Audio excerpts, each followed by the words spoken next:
आप सबने भी फिल्म देखी होगी तेरे घर के सामने।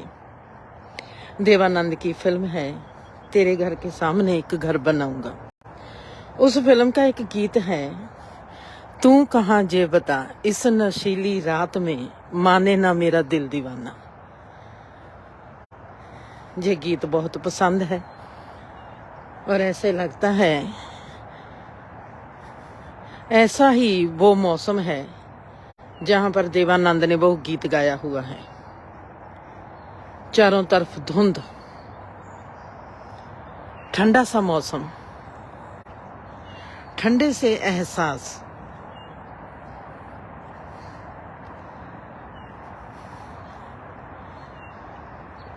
वहां फिर याद आता है शाहरुख और काजल, कुछ कुछ होता है।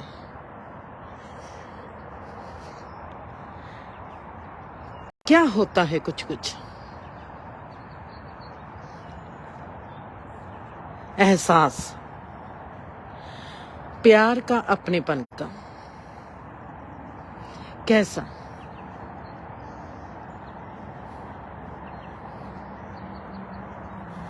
वो एहसास जो औरत और आदमी में होता है।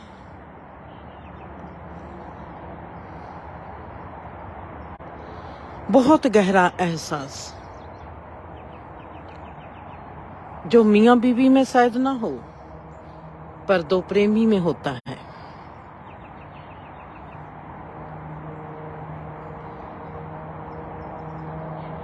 परमात्मा ने इस रचना को रचा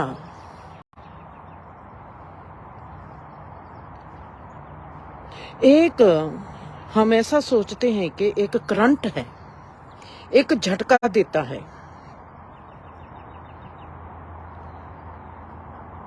हम कहते हैं कि ये बिजली है, हम कहते हैं कि ये एनर्जी है।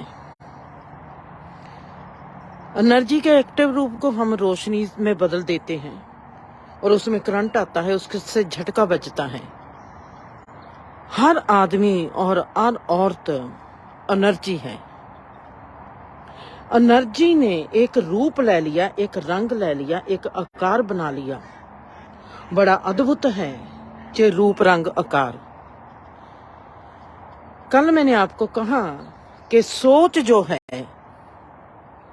सोच से बीमारी लगती है। अगर मुझको किसी की याद आई, वो सोच मेरे को फ्लू बना गई, मेरे को फ्लू हो गया, किसी की याद मात्र से मेरे में फ्लू हो गया, ये कैसे संभव है? ये ऐसे ही संभव है। हम हैं एनर्जी। एनर्जी ने कैसे रूप, रंग, आकार ले लिया। हमारा जो रूप, रंग, आकार कैसे बन गया?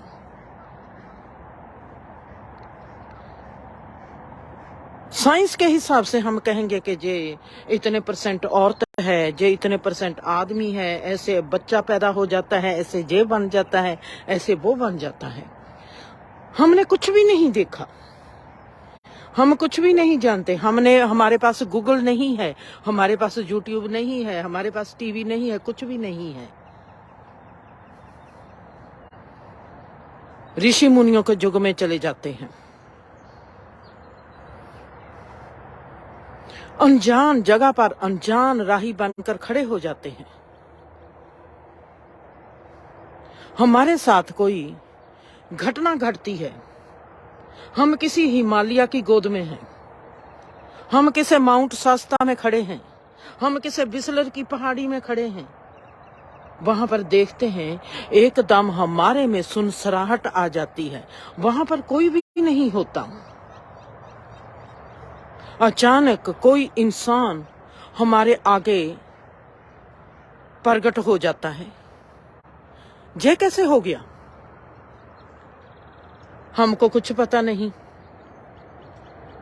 हमारी हालत क्या होगी? हम उसके बारे में क्या सोचेंगे? हम घबराएंगे।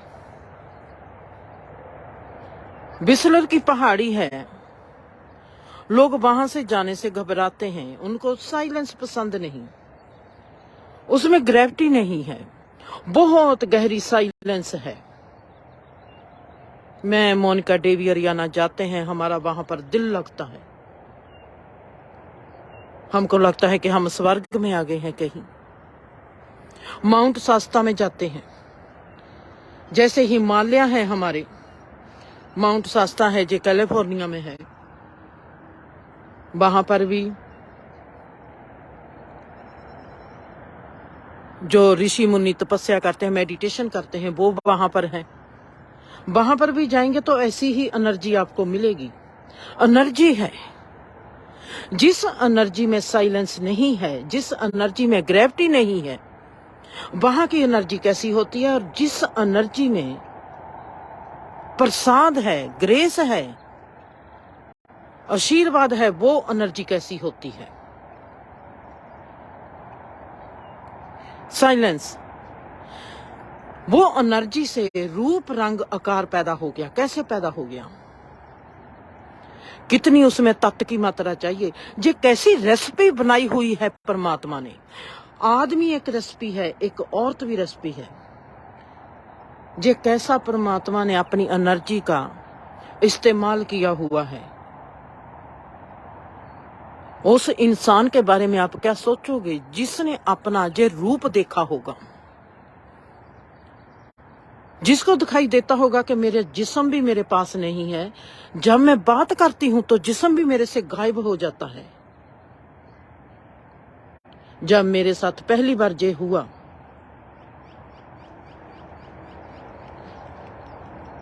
कैसा होगा।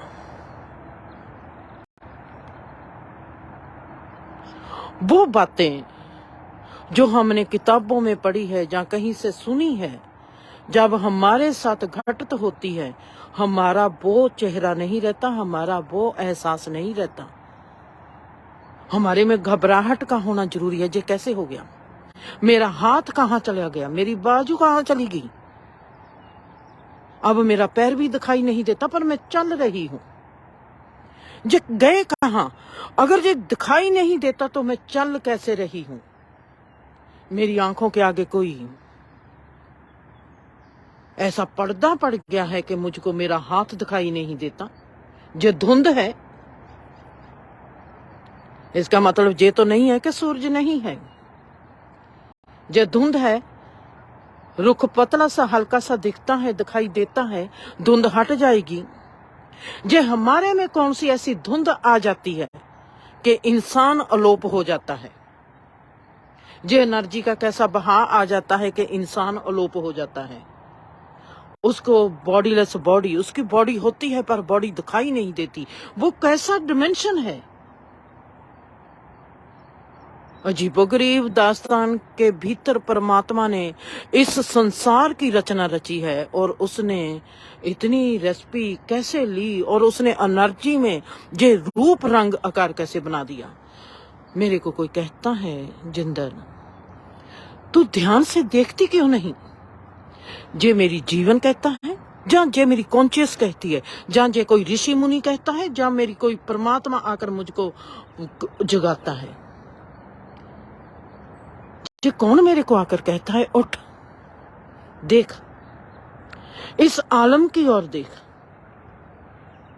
इस आलम को ध्यान से देख। जिंदर तुझे देखना चाहती थी। जैसे कोई मेरे कान में गुनगुनाता है और मेरे को होले होले से सिखाता है, मेरे को होले होले से समझाता है, और मेरे को लेकर साथ चलता है कि देख, ये वही आलम है जिसमें से तुमने गुजरना चाहा था। क्या तू जा रही है इसमें से, देख रही है। ये वही पार्क है जिसमें तू हर रोज आती है। आज धुंध है, धुंध के कारण तेरे को 100 मीटर की दूरी से आगे की चीज दिखाई नहीं देती।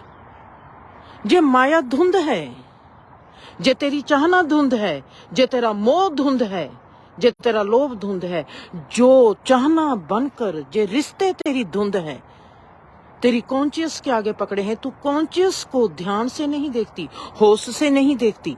ऐसे कर, अपने मोह को ही ध्यान से देख ले, अपने मोह को ही होश से देख ली। जे धुंध है जब तू होश से नहीं देखती, जो बेहोशी है जिंदर जे धुंध है, इस धुंध से निकल जे बाहर और देख, इस धुंध से बाहर निकल। ऐसे कर, अगर तेरे को कोई समझ नहीं लगती मल्ला, तू ऐसे कर, जे बीबी है ना तेरी, जे माँ है तेरी, इस माँ को ध्यान से देख ले। जे माँ है, इसको ध्यान से देखना शुरू कर दे।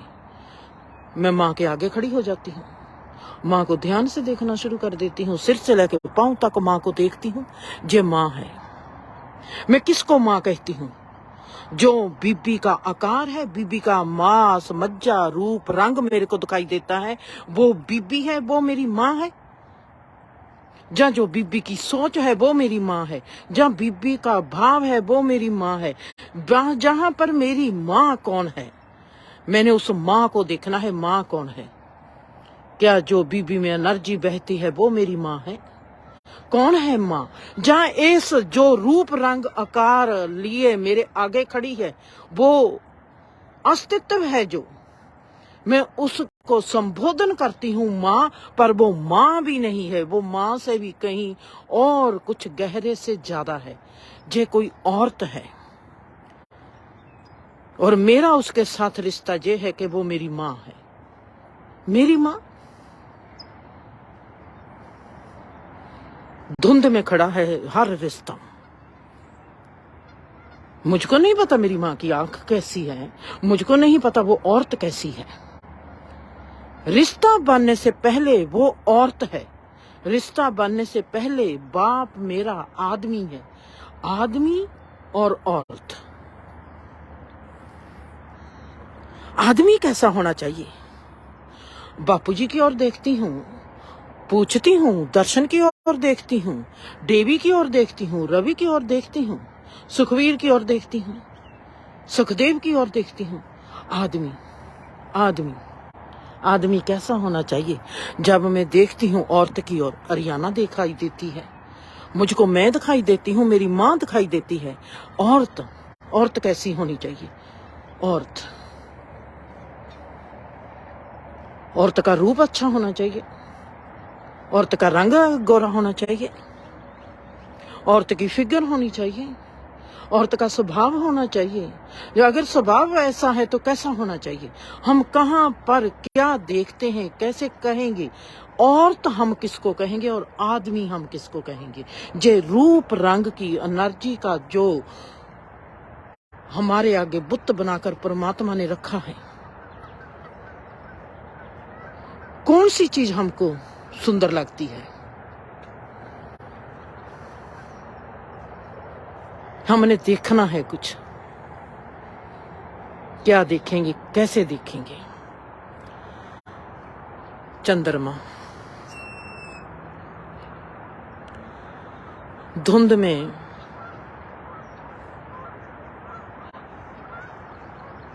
छुपा हुआ सूरज कितना सुंदर लगता है। धुंध में छुपी हुई जे झील, धुंध में छुपे हुए जे रुख, इनकी अपनी सुंदरता है। धुंध में छुपे हुए हमारे रिश्ते, धुंध में छुपे हुए हमारे मोह लोभ लालच, इनकी अपनी सुंदरता है। छुपे हुए भी सुंदर लगते हैं, अगर आगे आ गए तो कितने सुंदर लगेंगे। हम हाजम कर पाएंगे?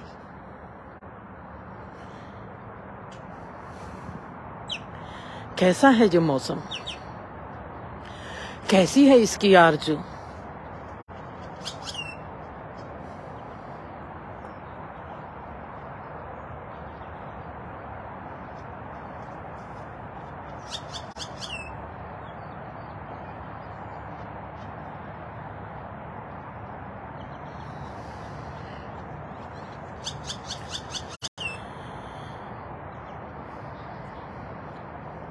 बेहोशी,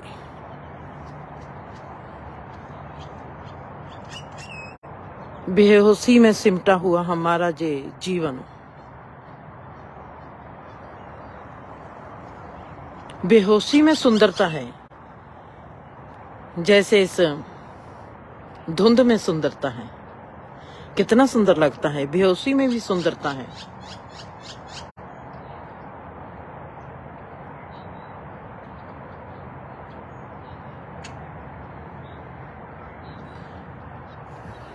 जितना होशमंद इंसान होता है उतना वो दर्द ज्यादा महसूस करता है।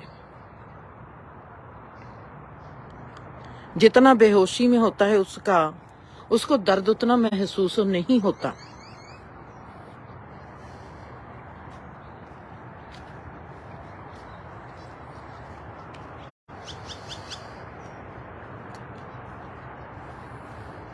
सच बताऊं, मेरा ध्यान है सूरज की ओर और उसके आगे हल्की सी टानी जाती है। मेरा दिल करता है कि मैं उसकी फोटो खींचूं, मैं खींच सकती नहीं।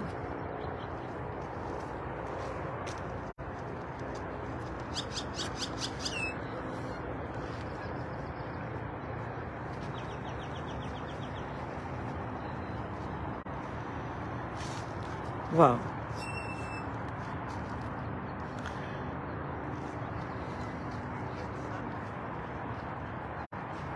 कभी कभी ऐसा नजारा होता है कि बोलने को भी दिल नहीं करता, वहीं पर रुक जाइए।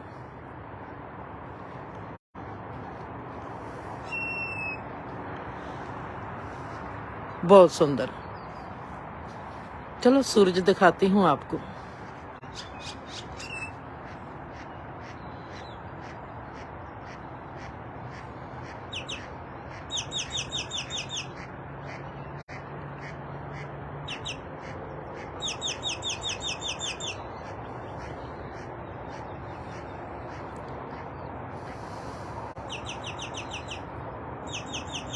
जैसे मेरी जीवन में मैं समझदार आदमी को ढूंढना चाहती थी। मेरे जीवन में कोई समझदार इंसान हो, चाहे वो औरत हो चाहे वो आदमी हो, बस मेरे जीवन में मुझको समझदार इंसान चाहिए। ऐसे ही, चलो मैं उधर जाती हूँ। ऐसे ही मैं ढूंढ रही थी समझदार, जैसे समझदार इंसान को ढूंढती थी, ऐसे ही मेरे जहन में था औरत कैसी होनी चाहिए और आदमी कैसा होना चाहिए। ये दूसरा सवाल, कैसी औरत मेरे दिल को भाती है। मैंने देखना पुराने लोगों को, कैसे वो शर्माती थी। ऐसे नहीं कि मेरी नानी शर्माती थी, मेरा नाना भी शर्माता था। औरतों की ओर देखते नहीं थे, शर्माते थे। उनका शर्माना कितना गजब का था जब आदमी शर्माता है औरत से। बापूजी को शर्माते देखा, मतलब कि शर्मीलापन आदमी और औरत दोनों का गहना है।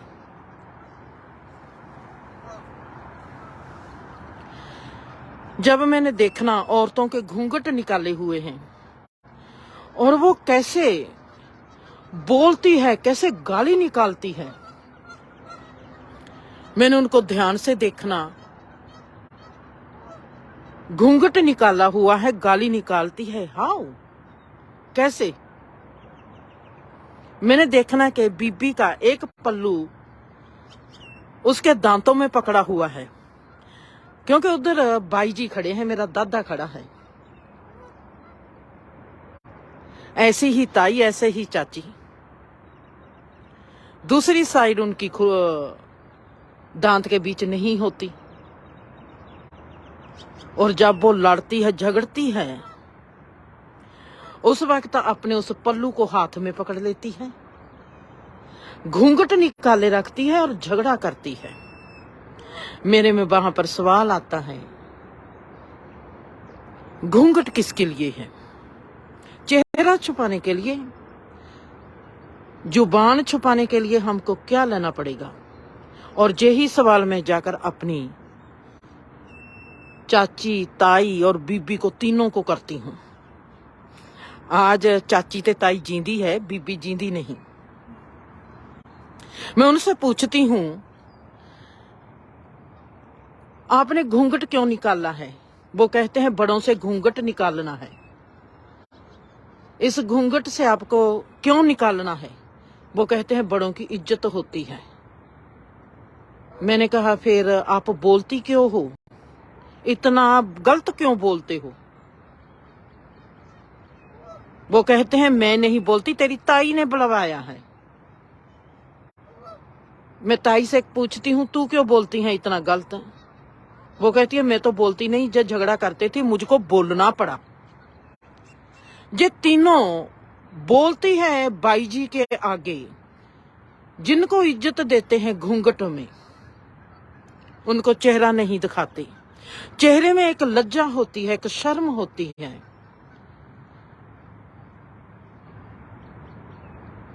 इसके पीछे राज क्या है?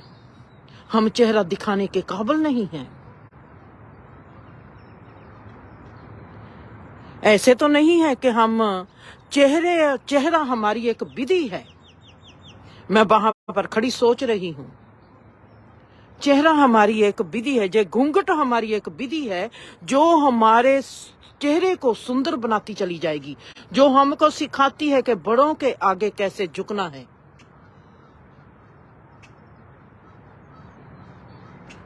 अपने किरदार को सुंदर बनाने के लिए ये एक घूंघट विधि है। जिस दिन मैं सुंदर बन गई, उस दिन मैं ये घूंघट अपने घर के बड़े लोगों के आगे चुक दूंगी, उठा दूंगी, और वो मेरा चेहरा देखेंगे, मेरे किरदार को सुंदर बना हुआ देखेंगे। इस घूंघट ने मुझको आंखें नीवी करनी सिखाई। इस घूंघट ने मुझको नीचे देखना सिखाया। इस घूंघट ने मेरी जुबान बंद करनी सिखाई, बड़ों का आदर करना सिखाया। घूंघट के पीछे राज क्या है? मैं वहां पर खड़ी देखती हूं। मैंने सिर्फ ये ही सवाल नहीं किया धर्म के क्षेत्र में कि मुझको बताओ कि ये 5 शब्द क्या होते हैं, ये गायत्री मंत्र क्या होता है, ये परमात्मा क्या होता है। मैंने ये भी कहा ये घूंघट क्या होता है। इस घूंघट के पीछे विधि कौन सी है? इस घूंघट से मेरी माँ क्या सीखती है? इस घूंघट से मेरी ताई क्या सीखती है? उनके घूंघट निकाले हुए कितने अच्छे लगते थे। उनके घूंघट दुपट्टे का लड़ अपने दांतों में दिया हुआ होता तो कितनी सुंदर लगती थी। उनमें हल्की सी मुस्कान आई होती थी, वो कितनी सुंदर लगती थी। क्या ये एक अदा तो नहीं है? जब मैंने देखा घूंघट की आड़ में बीबी के चेहरे पर मुस्कान आती है, जब बीबी उससे भी ज्यादा सुंदर लगती है। मैं बीबी को बीबी के रंग से बहुत छेड़ती थी, मजा आता था। मैं छेड़ती थी बीबी को कि मेरी काली कितनी अच्छी लगती है, सुंदर लगती थी। एक अदा में इंसान इतना सुंदर कैसे लग सकता है? उस वक्त क्या होता है, एनर्जी का जो कैसा रूप है कि जब वो शांत होता है तो वो कैसा हो जाता है। जे एनर्जी का कैसा रूप है कि जब वो क्रोधित होता है तो वो कैसा भद्दा हो जाता है। जे एनर्जी हर भाव में अपना रंग कैसे दिखाती है। वही भाव जब औरत क्रोध करती है तो वो कैसी लगती है, जब वही भाव में आदमी क्रोध करता है तो वो कैसे लगता है। आज का जमाना कहता है कि हम आदमी और औरत एक जैसे हैं। कौन सा बच्चा इंडिया में आज आदमी लगता है? लोफर लगते हैं।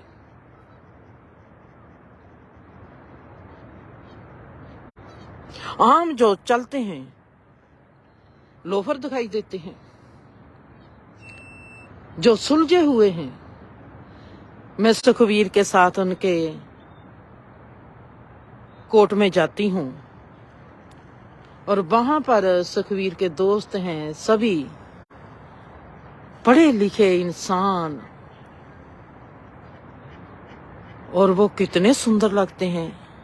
सब वकील, उनके बैठने का, उठने का, लहजा, कितनी मुद्दतों के बाद मैंने वो देखा कि कितने अच्छे बच्चे हैं और कितने सुंदर लगते हैं। वो जो सियानफ है वो कहाँ है हमारी?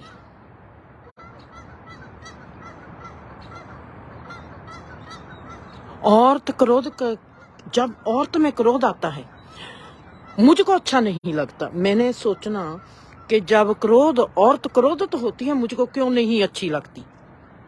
आदमी को गुस्सा आता है, क्रोध होता है, मुझको वो बुरा नहीं लगता, पर औरत क्रोध करती है मुझको बुरी लगती है।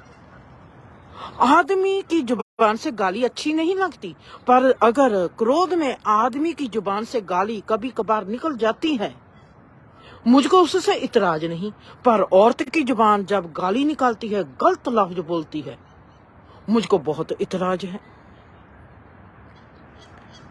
जे मैं कैसा भेदभाव करती हूँ, जे कैसा मैं वितकरा करती हूँ। औरत के साथ और बात करती हूँ और आदमी के साथ मैं कैसी बात करती हूँ। आदमी को मैं कहती हूँ कि इसको माफ किया जा सकता है और औरत को कहती हूँ इसको माफ नहीं किया जा सकता। जे आदमी और औरत जे किस एनर्जी में, किस चीज को, परमात्मा की को, इस कायनात की किस चीज को रिप्रेजेंट कर रहे हैं। मेरा नन्हा सा दिमाग नन्ही सी की सोच के साथ इतनी गहरी बातें कैसे सोच लेता था और मैं कैसे सोचती चली जाती थी। मुझको क्यों पसंद नहीं औरत का क्रोध, मुझको क्यों नहीं पसंद औरत जब ऐसे बोलती है। वो बोलती क्यों है? इतना भद्दा, इतना गंदा कोई औरत बोल कैसे सकती है? औरत की जुबान से मैं देखती हूं कि जब गाली निकलती है वो औरत नहीं हो सकती। कोई औरत जब गाली निकालती है वो औरत नहीं। मेरे जहन में आदमी, अगर मेरे पास दो लोग हैं, एक आदमी गाली निकालता है, एक औरत गाली निकालती है, आदमी की ओर मेरा ध्यान ही नहीं जाएगा, औरत की ओर झट ध्यान जाएगा कि इसने गाली क्यों निकाली।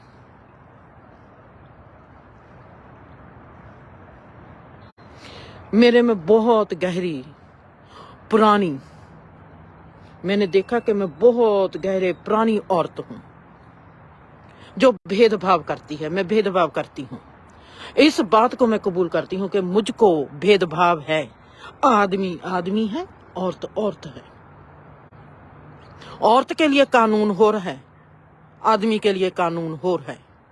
ये एक जैसे नहीं हो सकते किसी भी मुल्क में, कहीं पर भी।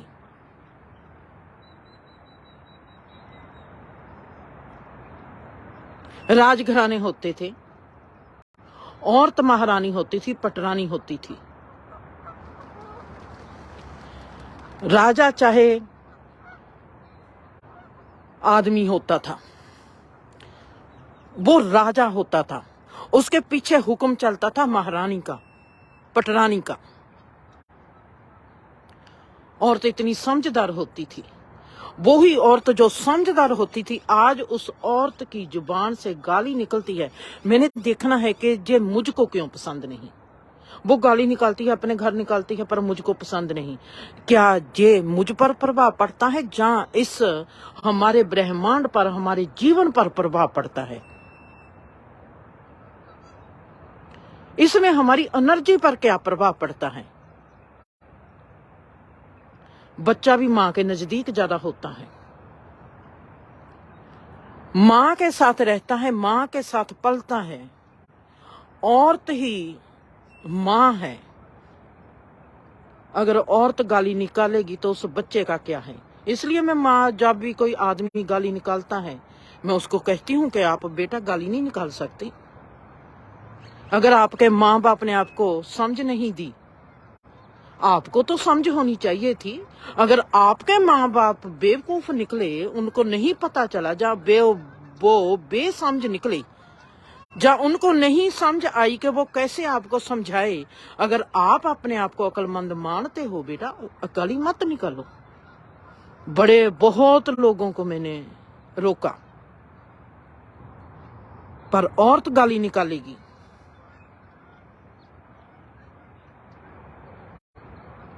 मेरे में यही बात नहीं आती कि औरत गाली निकाल कैसे सकती है।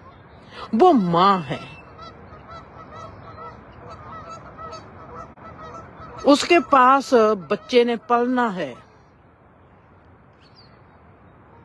बच्चे ने उसके साथ रहना है। बाप के साथ नहीं रहता बच्चा, माँ के साथ रहता है। माँ की जुबान गंदी कैसे हो सकती है? माँ है एनर्जी नेगेटिव। जो औरत है वो नेगेटिव एनर्जी है, मतलब कि साइलेंस है। औरत की एनर्जी नेगेटिव है, साइलेंस है, वो एक्टिव नहीं है। आदमी की एनर्जी सदा एक्टिव होती है, पॉजिटिव होती है।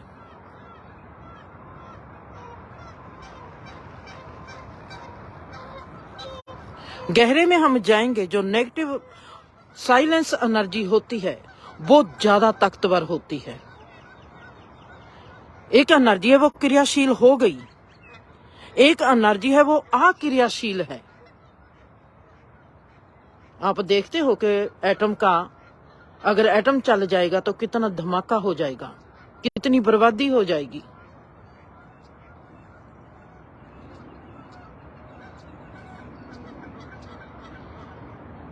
औरत को एजुकेशन कैसी मिलनी चाहिए? मैं देखती हूँ आज की औरत को, आज की लड़की को देखती हूँ, उसमें वो फीलिंग ही नहीं है जो औरत की फीलिंग होनी चाहिए। कोई आदमी उसको देखे, उसका दिल करे कि जे औरत के साथ मैं मैरिज कर लूं।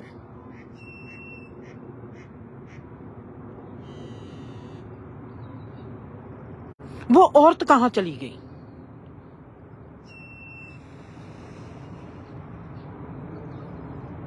किसी को भी मैं देखती हूँ, मैं देखा लुधियाने, जलंधर, चंडीगढ़, पटियाले, किसी लड़की को देखकर लगता ही नहीं कि कोई लड़का इसको देखकर कहेगा कि मैंने इससे शादी करनी है। वो जो सुंदरता होती है, वो जो सुंदरता होती है औरत में, जो उसके घर में कोई आदमी सद्दा भेजता है, कोई खानदान सद्दा भेजता है कि हमने आपकी बेटी के साथ मैरिज करनी है।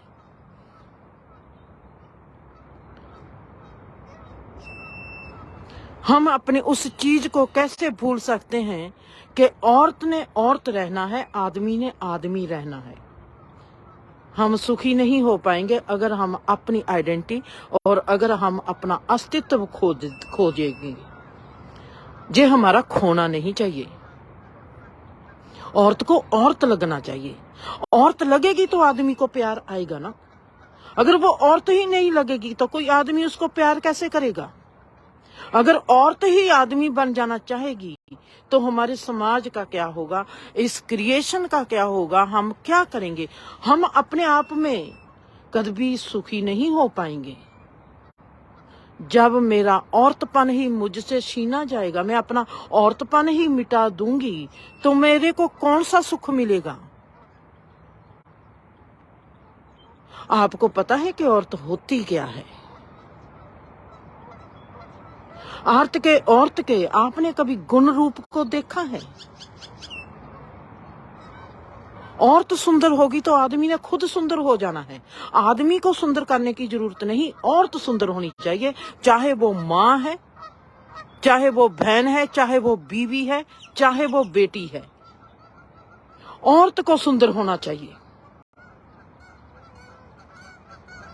मैं देखती थी, लोग कहते हैं, लड़कों को तो कुछ कहते नहीं, मैं भी ऐसी ही थी, लड़कों को कुछ नहीं कहती। लड़की लोगों के लिए इतने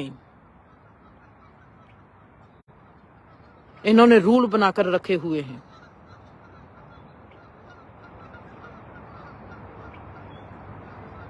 लड़की क्या होती है हमको पता नहीं, लड़का क्या होता है हमको पता नहीं।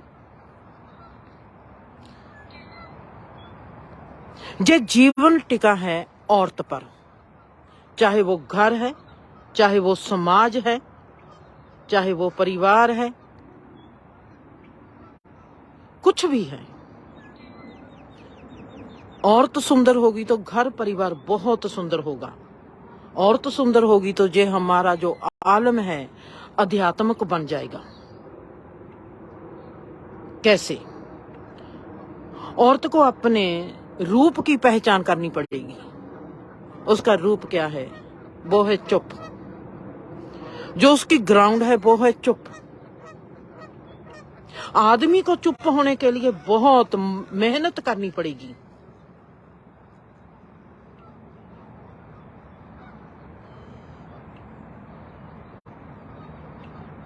और तो बहुत जल्दी चुप हो जाती है।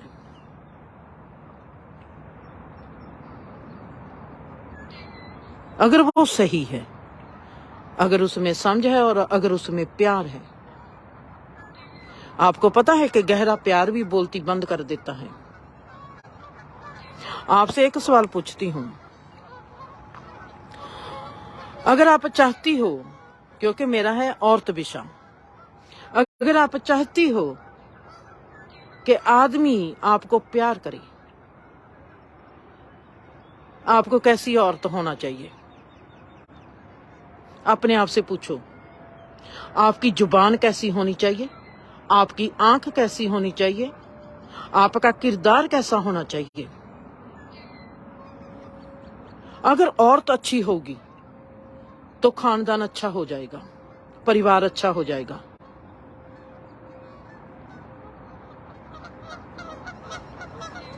मैं पता नहीं क्यों मैं औरत को कसूरवार बहुत मानती हूं। मेरी अपनी जिंदगी के तजुर्बे हैं, मेरे अपने गहरे तो गहरे आध्यात्मिक मार्ग तक, जब पुराने ऋषि मुनियों ने भी ऐसा किया, मेरे को हैरानी होती है कि जब मैं देखती हूं कि ये परंपरा कहां से आई, इस परंपरा के पीछे रीत क्या थी। मेरे तो पांव के नीचे से जमीन निकल जाती है, इतनी सुंदरता। औरत ऐसी होनी चाहिए। और आज की औरत कहती है कि मुझको आदमी होना है। उसको ये नहीं पता कि उसको जो औरतपन मिला है ये कितना गजब का है और वो कितना कुछ कर सकती है।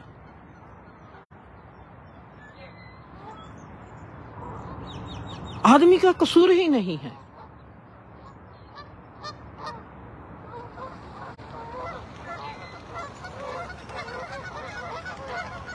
औरत की सुंदरता बहुत ही गजब की है। मेरे को याद आता है, औरत को घर में शिक्षा दी जाती थी, आदमी को गुरुकुल में शिक्षा दी जाती थी।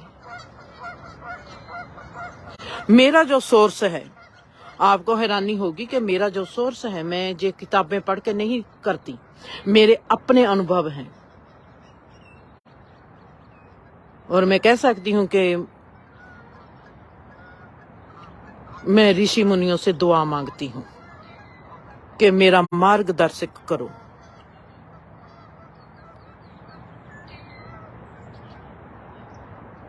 आदमी को गुरुकुल में पढ़ाया जाता था और औरत को घर में शिक्षा दी जाती थी। इसका मतलब ये नहीं है कि ये फर्क है।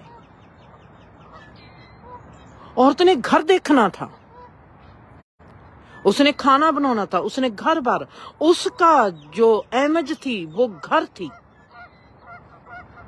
वो क्रियाशील थी। आदमी क्रियाशील है। गुरुकुल में भेजे जाते थे, घर से बाहर भेजे जाते थे। जब पढ़ाई होती थी तो वो कैसे, मैं देखती हूँ मेरा बाप कैसा था और मैं देखती हूँ कि मेरा नाना कैसे शर्माता था। नाने में बहुत शर्म थी। बापूजी को शर्माते देखा था, मैं और बापूजी एक दूसरे से ही शर्माते रहते थे। मैंने बापूजी से शर्माते रहना और बापूजी ने मुझसे शर्माते रहना। दोनों का एक ही जैसा लेन देन चल रहा था। दोनों में प्यार बहुत था। दोनों शर्माते बहुत थे एक दूसरे से। शर्माने से प्यार, हम कहीं ऐसे तो नहीं कि हमारी जिससे हमारा बहुत प्यार होता है हमारे में उसके लिए शर्मानी शुरू हो जाती है। हम उससे शर्माते हैं, हम अपनी आंखें बचाते हैं। मैं बापूजी से क्यों शर्माती थी? मैं बापूजी को, मेरा बाप है वो, मैं उसको लुक कर देखती थी। बापूजी जब कनाडा आ जाते हैं, उनको मैंने पहली बार देखा था बापूजी को अच्छी तरह। जब मैं 24 साल की थी तब मैंने बापूजी को देखा अच्छे से। मैंने बापूजी को कभी देखा ही नहीं 24 साल। और मुझको कितनी शर्म आती थी और बापूजी भी मेरे से वैसे ही शर्माते थे। हम दोनों ही माँ बाप और बेटी एक दूसरे से शर्माते शर्माते जीवन निकाल रहे थे। बापूजी कनाडा आ गए और मेरी बापूजी के साथ इतनी गहरी दोस्ती। प्यार जो होता है वो शर्मीला होता है। प्यार हमारा किसी के साथ भी जितना गहरा होगा वो शर्मीला होगा, चाहे वो बाप बेटी का हो, चाहे वो माँ पुत्र का हो, उसमें शर्मीलापन आएगा ही आएगा। अब अगर लड़के और लड़की का है, मियाँ बीवी का है, उसमें शर्मीलापन आएगा। अगर दो प्रेमी है उसमें कितना शर्मीलापन आएगा। प्यार पैदा किया जाता था, औरत घर में रहती थी, आदमी लोगों के आगे नहीं आती थी, आदमी के लिए आकर्षित होती थी, वो देखना चाहते थे। ऐसे नहीं कि आज की औरत की तरह वो ऐसे फिरती थी आज की लड़की की तरह। आदमी कहता था कोई नहीं, गूगल है, गूगल में देख लेते हैं औरत कैसी है। औरत को छुपाया जाता था।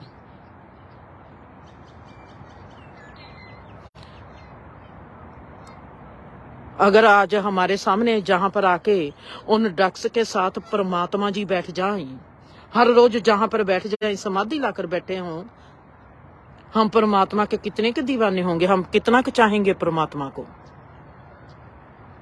परमात्मा ने अपने आप को छुपाया हुआ है, हमारी जिंदगी ने अपने आप से छुपाया हुआ, पर हमारे ही आगे है।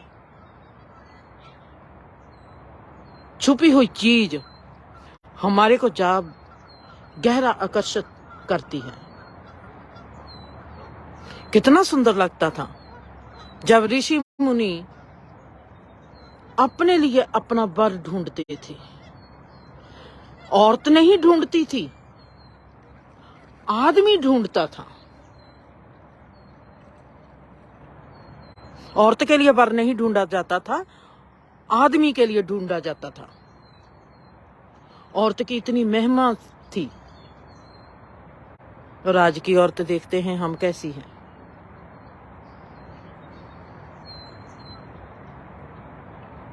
पता नहीं औरत पर नाराजगी हो जाती है, आदमी पर नाराजगी नहीं होती। आदमी मुझको बहुत सहज और सरल लगता है, चाहे वो गाली ही निकालता है, उसकी गाली के पीछे मुझको उसी वक्त उसकी माँ नजर आती है। औरत में बहुत सुंदरता है जो वो बहुत ही अच्छे तरीके से अपने घर परिवार को सुंदर बना सकती है।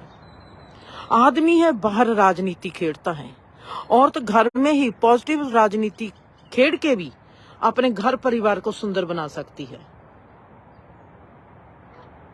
औरत की जो एनर्जी है उस पर टिका है जिस सब जहान, चाहे घर परिवार है कुछ भी है, औरत की एनर्जी पर डिपेंड करता है, आदमी की एनर्जी पर नहीं।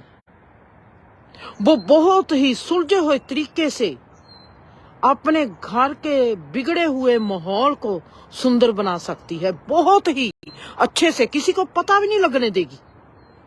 मैं अपने आप को चैलेंज करती हूँ। अगर कोई मुसीबत आती है घर में, अगर कोई भी बात होती थी जो जहां पर मेरी चल सकती थी, जहां पर मेरे को इज्जत मिल सकती थी, जहां मेरी चल सकती थी, कहें जहां मैं अपनी चला सकती थी, मैंने उस चीज में घुस जाना। हालात जैसे मर्जी हो, मैंने उसमें घुस जाना। हुण मैंने देखना है कि जहां पर मुझको भीतर घुसने के लिए जगह मिल गई है, हुण किसी को बताना भी नहीं, उनके माहौल को भी ठीक करना है, किसी को बताना भी नहीं कि मैं चाल कैसी चलती हूं। दूसरे के घर के भीतर, मेरी दोस्त के घर के भीतर घुसकर उसके माहौल को ठीक कर देना और आप बाहर निकल जाना, किसी को पता भी ना चलना। 10 साल के बाद पता चलता है, 7 साल के बाद पता चलता है। मुझसे पूछा जाता था कि ये हुआ क्या था, जहां कोई ऐसी बात हो जानी कि मुझको बताना पड़ता था, फिर मैं बता देती थी। उस वक्त नहीं बताती थी, चाहे मैं 2 साल के बाद अपनी ही की हुई बात का नगारा बजा दूं, क्योंकि मैं ऐसी ही थी।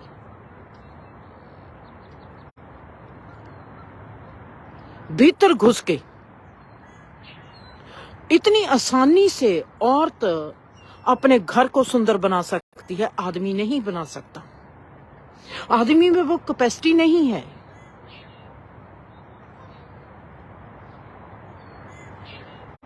औरत में वो कैपेसिटी है। अपने अस्तित्व की पहचान करनी, अगर ऐसी हर इंसान अपनी जिंदगी का आप लीडर है। थोड़े से मौलिक हमारे पॉइंट होते हैं जिनको हमने जिंदगी में सीखना है। अगर हम वो सीख लेंगे ना, हमारा जीवन क्या, हमारा आला दुआला सब कुछ धार्मिक बन जाएगा, जिसकी हमको जरूरत है। सुखी होगा, खुश होगा, धार्मिक होगा, बहुत ही गहरा स्वर्ग होगा। ये कर सकती है औरत। आज मेरा ये था कि आज की औरत को कहूं, अपनी अस्तित्व की पहचान करो, अपने आप को जियो। आपके पास इतनी परमात्मा ने खूबी दी हुई है। आप मां भी हो, आप प्रेमिका भी हो, आप बीवी भी हो, आप बहन भी हो, आप बेटी भी हो, आप बहुत कुछ कर सकती हो। मां बहुत कुछ कर सकती है और बीवी बहुत कुछ कर सकती है, पर जो प्रेमिका कर सकती है वो लाजवाब कर सकती है। प्रेमिका हर एक के नसीब में नहीं होती, पर मां और बीवी हर एक के नसीब में होती है। हमने कोशिश करनी है कि जो हमको मिला हुआ है हम उसमें प्रेम का रस भर दें। ये हमारी कैपेसिटी है कि हम प्रेम का रस हर रिश्ते में भर सकते हैं। हमने अपने आप को ऐसा कलाकार बनाना है कि हमारी कला हमारे जीवन को सुंदर बना जाए। धुंध भी हट गई और हमारे भी भागने का वक्त आ गया। एक्सरसाइज जरूर करनी चाहिए। अगर सेहत अच्छी है, तंदुरुस्त हैं, हम जीवन में बहुत कुछ कर सकते हैं। खुश रहो, खुश रहो, खुश रहो। परमात्मा आप सबको सदा खुश रखे। आप सबकी ओर से मुझको ठंडी हवा आती रहे। मेरा रोम रोम आप सबको दुआ देता चला जाए। परमात्मा आप सबके जीवन को सुंदर, खुशहाल और सुखी और आजाद बना के रखे। कभी भी तत्ती वाह ना लगे। खुश रहो।